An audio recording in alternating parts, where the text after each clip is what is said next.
Hello students, आज हम discuss करेंगे लाइटिक एंड लाइसोजेनिक फेज़ का पार्ट 2 वीडियो है ये पार्ट 2, जिसमें हम क्या देखे थे। कल हम लोग देखे थे कि किस तरीके से लाइटिक और लाइसोजेनिक किसको बोलते हैं। तो यहाँ पे देख सकते हैं, ये है बैक्टीरिया और इसमें ये बैक्टीरिया फेज इन्फेक्ट कर रहा है। ये डायग्रामेटिकली हम शो कर रहे हैं। कल जो वीडियो बनाए थे उसका डायग्रामेटिक रिप्रेजेंटेशन आज है। इसको रिविज़न करने के बाद हम जीन के बारे में समझाएंगे। ये बैक्टीरिया होगा। बैक्टीरिया को इन्फेक्ट कौन किया है? बैक्टीरियोफेज। ये इन्फेक्शन किया, जिसकी वजह से दो तरीक़ा से ये ग्रोथ हो सकता है। पहला लाइसोजेनिक, दूसरा लाइटिक ग्रोथ। लाइसोजेनिक में आप देख सकते हैं यहाँ पे लैम्डा जीन जो है वो इस बैक्टीरियल डीएनए के साथ बाइंड कर चुका है। बैक्टीरियल डीएनए के साथ या बैक्टीरियल जीनोम के साथ वो बाइंड कर चुका है। सो ये प्रोफेज के फॉर्म में लैम्डा जीनोम या प्रोफेज बोलते हैं इसको। अब ये जैसे ही सेल डिवीज़न होगा ना, तो ये साथ में इसका भी ये जो बैक्टीरियल जीनोम में बैक्टीरियोफेज का जीनोम जो आ चुका है वो भी साथ में डिवीज़न करेगा। जब जब सेल डिवीज़न होगा तब तब ये डिवीज़न करेगा। उसी को हम लोग बोलते हैं लाइसोजेनिक ग्रोथ। नेक्स्ट दूसरा होता है फेज लाइटिक ग्रोथ, जिसमें ये इन्फेक्ट तो करता है बट ये बैक्टीरियल जीनोम के साथ बाइंड नहीं करता है। इसका जो भी डीएनए कोड प्रोटीन होगा या जो भी डीएनए होगा वो इसके अंदर डिवीज़न करता है और आफ्टर लाइसिस, इसको लाइसिस करने के बाद ये नया फेज़ बैक्टीरियोफेज बना देता है ड्यूरिंग लाइसिस। नाउ अगर ये जो डीएनए यहाँ पे लिखा हुआ इंडक्शन, इसी को बोलते हैं लाइसोजेनिक इंडक्शन। इसका मतलब कि जब ये डीएनए इसको हम हीट या फिर पर्टिकुलरली कोई अनफेवरेबल कंडीशन देंगे, तब ये लाइसोजेनिक से लाइटिक फेज में बदल जाएगा। ठीक है, यही हम कल समझाए थे। अब नेक्स्ट आज हम समझाएंगे जीन के बारे में।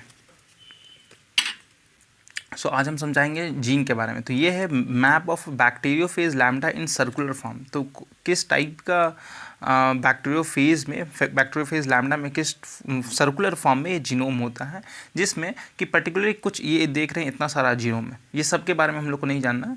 जिसमें जो भी जीन रिक्वायर्ड है फॉर लाइटिक एंड लाइसोजेनिक, बस उसके बारे में हम इसको डिटेल में आज देखेंगे। बट जनरली इस फॉर्म में होता है, जिसमें हम कुछ पार्ट के बारे में डिस्कस करेंगे। तो जिस पार्ट के बारे में आज डिस्कस करेंगे बस उसी को हम आज समझा रहे हैं। तो यहाँ पे हम क्या किए हैं, यहाँ पे हम कुछ पार्ट को कट करके वो जो सर्कुलर फॉर्म अभी दिखाए थे उसी का कुछ पार्ट को कट करके जो कि लाइटिक और लाइसोजेनिक साइकिल में इन्वॉल्व्ड है, बस उसी के बारे में डिस्कस करेंगे। यहाँ पे हम क्या क्या बनाए हैं, PL, CI, PRM, PR और क्रोजीन।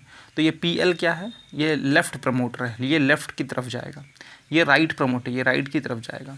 और ये है PRM, repressor for maintenance, promoter for repressor maintenance, इसका फुल फॉर्म। और ये जीन है CI जीन, और ये है क्रोजीन। ये प्रमोटर इधर की ओर जाएगा, ये लेफ़्ट की ओर जाएगा।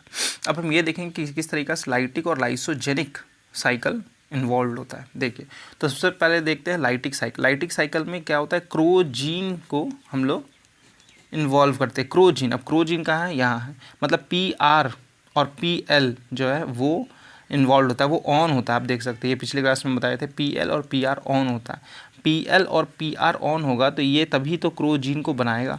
और PR और PL जो है वो स्ट्रॉन्ग प्रमोटर होता है, स्ट्रॉन्ग प्रमोटर। और इस वक्त PRM जो है वो ऑफ रहेगा। PRM क्या रहेगा? ऑफ रहेगा। अब नेक्स्ट आगे देख सकते हैं इसी में लाइसोजेनिक में इसमें PL और PR जो है वो ऑफ रहेगा। अब PRM जो है वो ऑन रहेगा, और ऑन रहेगा तो ये किस साइड जाएगा? लेफ़्ट की ओर जाएगा। और कौन सा जीन को एक्टिवेट करेगा? CI gene. अब ये CI जीन में वो बनाता है लैम्डा रिप्रेशर, इसको बोलते हैं lambda refresher. CI gene lambda refresher को बनाता है। अब यहाँ पे PR जो है वो ऑन रहेगा तो वो उसको बोलते हैं वीक प्रमोटर। जैसे यहाँ पे PL और PR जो था वो स्ट्रॉन्ग प्रमोटर था, बट यहाँ पे PR और PRM जो है वो वीक प्रमोटर। अब कैसे डिपिक्ट किया जाता है, किस तरीक़े से वो फंक्शन चलता है वो देखते हैं। यहाँ पे 3 प्रमोटर इन्वॉल्व होता है, जैसे PR, PL और PRM। PRM जब इन्वॉल्व होगा, ध्यान से देखना है, अब इम्पॉर्टेंट है। PRM जब इन्वॉल्व होगा तो ये ट्रांसक्राइब करेगा CI जीन को। यहाँ पे हम बताए थे, यहाँ पे हम क्या बताए थे, CI जीन को वो ट्रांसक्राइब करेगा। PRM CI जीन को ट्रांसक्राइब करेगा, तो वही हम लिखा है। PRM जो है वो ट्रांसक्राइब करेगा CI जीन को। CI जीन को ट्रांसक्राइब करेगा तो लैम्डा रिप्रेशर बनाएगा। अब ये जो लैम्डा रिप्रेशर है, CI जीन को ट्रांसक्राइब किया, लैम्डा रिप्रेशर का ये CI जीन, अब ध्यान से देखना है, CI जीन ये PL और PR के बीच में 3 ऑपरेटर होता है, ऑपरेटर 1, 2, 3। तो ये CI जीन जो दिख रहा है वो OR1 के साथ ज़्यादा एफिनिटी शो करता है। इसका मतलब OR1 के साथ वो बाइंड कर जाएगा। कौन? ये लैम्डा रिप्रेसर। मतलब CI जीन यहाँ बना और ये जाने के बाद ये डाइमराइज करता है और ये OR1 के साथ सबसे पहले बाइंड कर जाता है। जैसे ही लैम्डा रिप्रेसर का जैसे ही लैक ऑपरेंट की तरह बिहेव करता है, जैसे ही यहाँ बाइंड कर जाता है तो यहाँ पे RNA पॉलीमरेज आके बाइंड नहीं कर सकता है। सो CI जीन सबसे ज़्यादा एफिनिटी किसके साथ शो करता है? OR1 के साथ, और फिर बाद में नेक्स्ट OR2 के साथ। तो यहाँ पे ये बाइंड करता है तो अल्टीमेटली RNA पॉलीमरेज जो है वो OR3 के साथ यहाँ बाइंड करने के बाद इसका ट्रांसक्रिप्शन करना स्टार्ट करता है। किसका ट्रांसक्रिप्शन करना स्टार्ट करता है?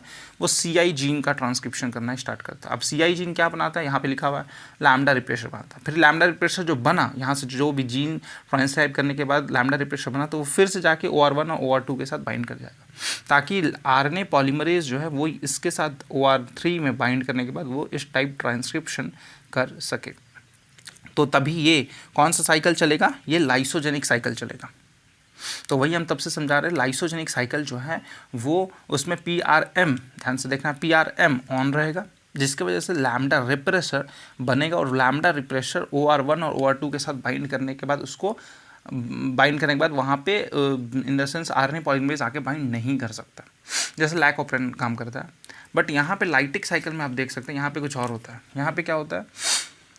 लाइटिक साइकिल में क्रो जीन, जैसे बताया था स्टार्टिंग में, क्रो जीन ट्रांसक्राइब होता है। क्रो जीन ट्रांसक्राइब होने के बाद वो उसका एफिनिटी OR3 के साथ ज़्यादा रहता है, तो OR3 के साथ बाइंड होने के बाद इसको यहाँ पे RNA पॉलीमरेज बाइंड नहीं कर सकता है, इसको ऑफ कर देता है। सो RNA पॉलीमरेज अब OR2 और OR1 के साथ बाइंड करेगा और यहाँ ट्रांसक्रिप्शन ये आगे जाएगा, क्रो का सिंथेसिस करेगा, फिर से यहाँ बाइंड हो जाएगा। तो अल्टीमेटली RNA पॉलीमरेज यहाँ आके बाइंड नहीं कर सकता।